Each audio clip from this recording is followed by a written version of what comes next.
What's up everybody, James Duggan with IGN here to discuss Crypto. I'm going to be talking you through some gameplay that I recorded at a capture event in Hollywood, California. Went to check out Season 3 Meltdown for Apex Legends, the new map World's Edge, as well as Crypto, the new legend. I got a lot of playtime with him, had a lot of fun, got to check out the charge rifle, which we'll see a bit of in this video. For my complete impressions, check IGN.com, but for now, let's just discuss the gameplay that's going on right now. So I land at a new spot which is called Geyser. I landed here a couple times and I really enjoy it, picking up the Havoc there, getting a second one, which is actually a pretty good starting loadout. So we'll get into Crypto's abilities in some of these subsequent clips. This one is a little bit action-oriented, but actually we'll see his tactical ability right here because I fat-fingered it. Not what I meant to do, just meant to shoot that guy, which I just did, so that's very nice. One thing you'll notice there is it actually passively spotted the enemy for me, but we'll talk about that later.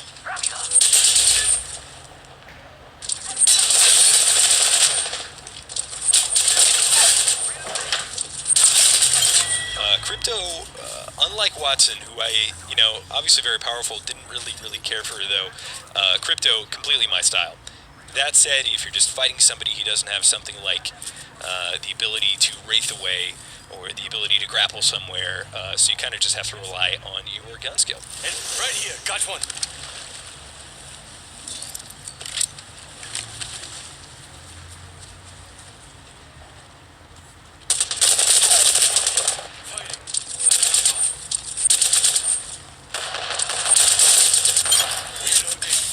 That was the last of their squad. I absolutely love this map while we're on the subject of World's Edge. Geyser, I think, is a really cool location, and there's so many different ecologies, different features. Geyser, as the name would imply, has a giant geyser shooting out of the middle, which we will see put to use here, but even just kind of the aesthetic, the use of color here, is totally different than you'll find in the more volcanic or frozen sections of the map. It's a larger map than Kings Canyon, and I only have about 6 to 8 hours of playtime on the thing, but I have to say, I think it's a better one. It's hard to say. I'm definitely going to miss Skulltown, things of that nature. So I'm just looking around here for any other teams. You'll notice that I actually didn't send my drone out again. It was right where I left it.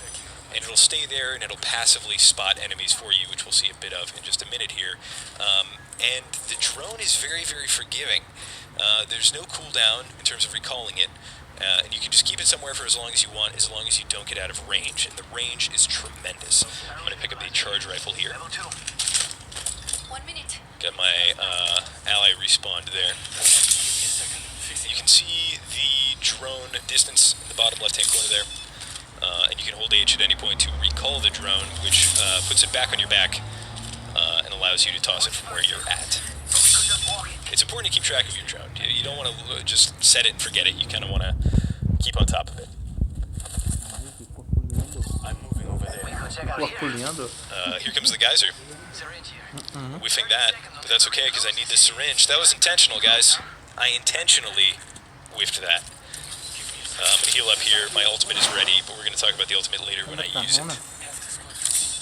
Right now I'm going to take the zip towards the geyser. Take the geyser into the circle, which is very close. The geyser works like a redeployment balloon, but it's much faster, much more epic. Here we go. It's straight up, and then you can fly back down, probably a shorter distance than the redeployment balloon, but nonetheless very useful. And what's cool about landing a geyser is if you just get absolutely screwed and get no weapons, then you can bounce out at a moment's notice. Some enemies. I'm going to try putting the charge rifle to use. Fair warning, there are no charge rifle kills in this clip, but there is plenty of damage, and the way the charge rifle works I quite like. It's different than Titanfall 2, or just its appearance in the Titanfall series, in the sense that that little initial beam deals damage. So that's kind of like a trace rifle, and then think like a Spartan laser from Halo 3. I have a down teammate here. I'm going to try and scout it out. I think at this point I was just trying to get some drone footage. So probably not the best play because I should definitely be helping my teammate, but trying to do what I can. I see one. My ultimate is up, and in retrospect I definitely should have used it here, but you can see the little outline of the enemy Octane engaging on the team. I'm going to take some shots at this player. The charge up time and that little incremental damage serves a purpose from a design perspective, both in terms of the person who is shooting as well as the person who's being shot. The person who's shooting can kind of dial it in based on that damage, and the person who's being shot, they get a little tiny bit of a telegraph, a little bit of a warning before that big, massive 45 body shot damage comes down the line.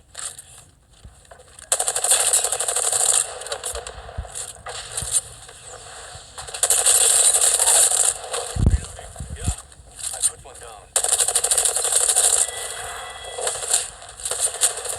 That's one step closer. We're going to jump into some other clips here.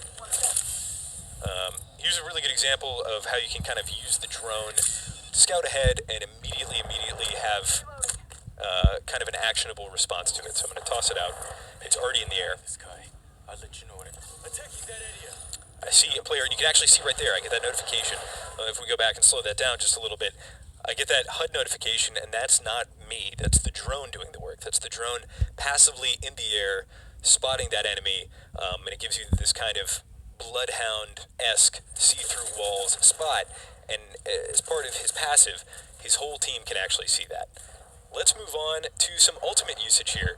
This was actually captured by our associate gameplay editor, Stella. She comes in here and uses the EMP ultimate, drone EMP, to great effect.